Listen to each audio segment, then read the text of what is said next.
गीता एक गरीब लड़की है। वह बिन माँ बाप की बेटी है, इसलिए उसकी सास और उसका पति उसे ज्यादा कुछ नहीं कहता। गीता के घर में गीता की ही चलती थी। वो जो कहती थी उसकी सास और उसका पति बिना कुछ कहे मान लेता था, क्योंकि वह एक बिन माँ बाप की बेटी थी और उसने शादी से पहले बहुत दुख दर्द सहा था। गीता घर का कोई काम नहीं करती थी।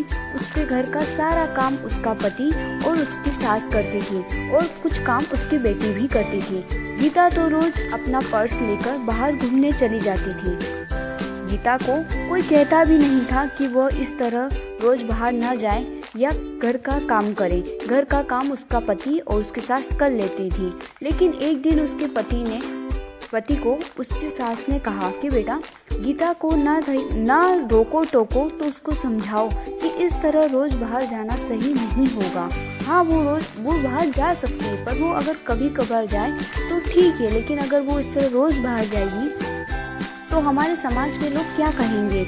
ये सब सुन के गीता का पति बहुत परेशान रहने लगा। उसे समझ ही नहीं आता था कि वो करे तो क्या करे। अगर वो गीता को कुछ कहता था तो गीता नाराज हो जाती। उसे समझ ही नहीं आता कि वो करे तो क्या करे। वो गीता को कुछ ज्यादा बोल भी नहीं सकता था और वो ना ही माँ की बात टाल सकता था। इसी तरह गीता रोज अपने ससुराल वालों को कुछ न कुछ कहती रहती। घर में कुछ भी करना हो गीता की ही चलती थी। वो अपने पति और अपनी सासू को बहुत बातें सुनाती थी। अगर उनसे कोई काम ठीक से नहीं होता तो भी वे उन्हें डांट लगाती थी। फिर भी उसका पति और उसकी सास चुपचाप उसकी सारी बातें सुनते रहते थे, ये सोचकर कि कभी ना कभी गीता को एहसास होगा कि वो जो व्यवहार करती है वो सही नहीं है। हम उसे लाड़ प्यार करते हैं, इसका मतलब ये नहीं कि वो हवा में उड़ने लगे। पर ये बात कभी उसके ससुर ने और उसके पति ने उसके मुंह पर नहीं कही। उन्हें सिर्फ इसी बात का विश्वास था कि कभी न कभी उसे इस चीज का एहसास होगा। एक दिन ऐसे ही गीता अपनी सहेली रश्मि से मिलने जाती है। वो दोनों काफी दिनों के बाद मिलती है। रश्मि उसको सारी बातें बताती है कि कैसे उसकी सासू उस पर अत्याचार करती है और उसका पति भी उसकी सास की मदद करता है, उसे कुछ नहीं कहता।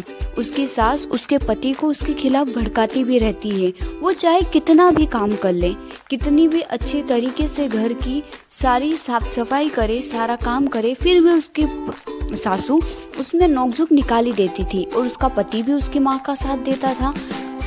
जब ये बात रश्मि ने गीता को बताई तो गीता को एहसास हुआ कि वो तो अपने पति और अपने सासू के साथ इतना बुरा व्यवहार करती है, घर का कोई काम नहीं करती, फिर भी उसकी सासू और उसका पति उसे कुछ नहीं कहता। वो उन्हें बार बार छोटी छोटी चीज़ों के लिए हजारों बातें सुनाती है, फिर भी उसके सासू ने उसे कभी नहीं डांटा।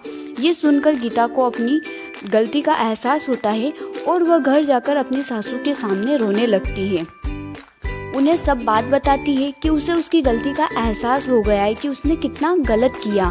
तब उसकी सास उसे कहती है कि बेटा, रो मत, हमें विश्वास था कि तुम्हें एक न एक दिन अपनी गलती का एहसास होगा और तुमने गलती चाहे कैसी भी की हो, लेकिन तुम्हें अपनी गलती का एहसास हो गया, बस यही बड़ी बात है। अब हम सब साथ मिलकर हंसी खुशी रहेंगे।